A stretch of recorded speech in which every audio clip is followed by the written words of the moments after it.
Welcome to The Explainer. Today, we're diving straight into the fascinating and honestly incredibly rigorous world of halal compliance. And we're looking at all the stuff that happens long before the food ever even reaches your mouth. We usually just glance at an ingredient list and move on, right? But as we're about to discover, true compliance is actually this massive, complex web of logistics, design, and chemistry. So let's kick things off with a critical question that bursts a pretty major myth. Does halal only mean no pork and no alcohol in the food itself? Most consumers just assume the answer is yes. They look at the meat, they check the label for alcohol, and they call it a day.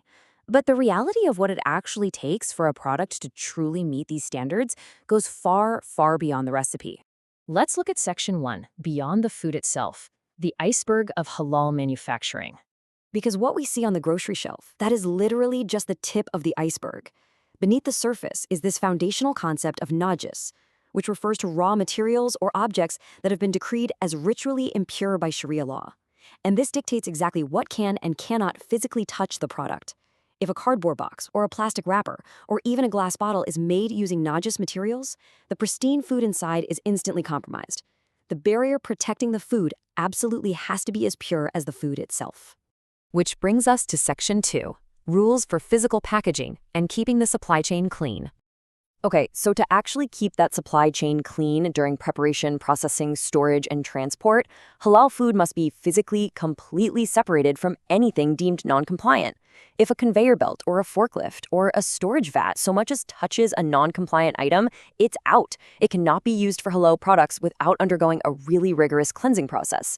You can't just toss a perfectly compliant product into a non-compliant delivery truck and expect it to magically stay halal.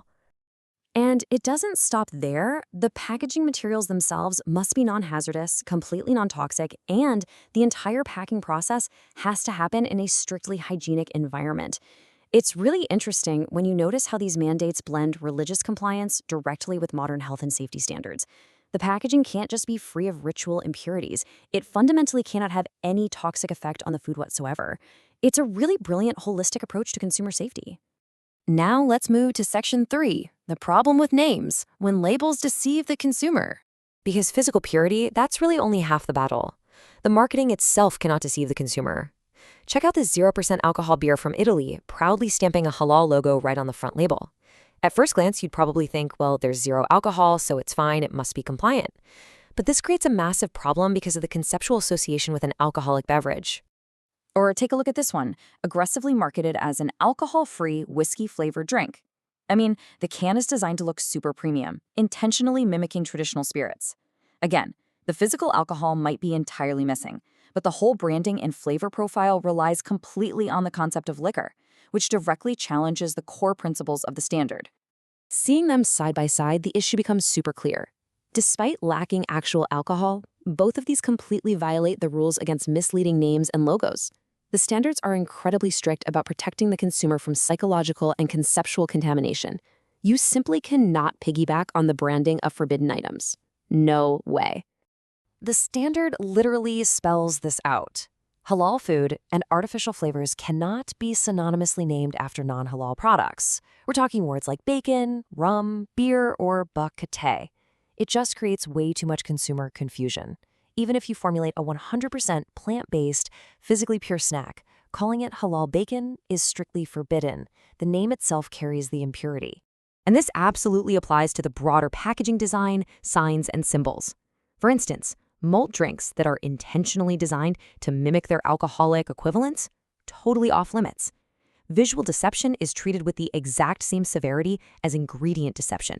The presentation has to be completely honest and totally divorced from non-compliant culture. So how do they enforce this? Let's look at Section 4, the mandatory label checklist, absolute transparency on the container. To cut through all that visual and naming confusion, regulations demand absolute transparency through a non-negotiable checklist. Every single label has to provide the exact product name, the metric content strictly using SI units, full manufacturer and importer details, batch codes, the country of origin, and a complete ingredient list.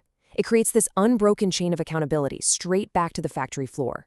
If a problem pops up, inspectors can trace that specific container back to the exact factory and the very day it was made. But wait, for primary meat products, there is a very specific added layer of accountability. the packaging absolutely must declare the exact date of slaughter, and this goes way beyond standard expiry dates. It's a critical tracking mechanism to make sure the rigorous timeline and specific conditions of the halal slaughter process are strictly maintained, and most importantly, highly verifiable for the consumer. Which leads us to Section 5, Hidden Ingredients and Deception, the invisible threat in processing. Because here's the crazy thing. Even with all these incredibly strict label rules, there is a massive loophole when it comes to hidden elements in the supply chain. Often, the primary label totally fails to list the origin of processing aids, incidental ingredients, or even the waxes coating the food. Think about this. The actual ink used to print the halal logo on the plastic wrapper, that might contain animal byproducts. The shiny wax sprayed on a supermarket apple, completely unlisted, yet potentially non-compliant. And this quote right here just hits the nail on the head regarding the horrifying danger of hidden ingredients. In Europe, manufacturers can legally hide up to 5% vegetable or animal fat in their products and still market it to consumers as pure chocolate. 5%. If that hidden animal fat comes from a non-compliant source, boom, the entire product is compromised, and the consumer is completely in the dark. So, armed with all this knowledge about the hidden iceberg of manufacturing, I'll leave you with this.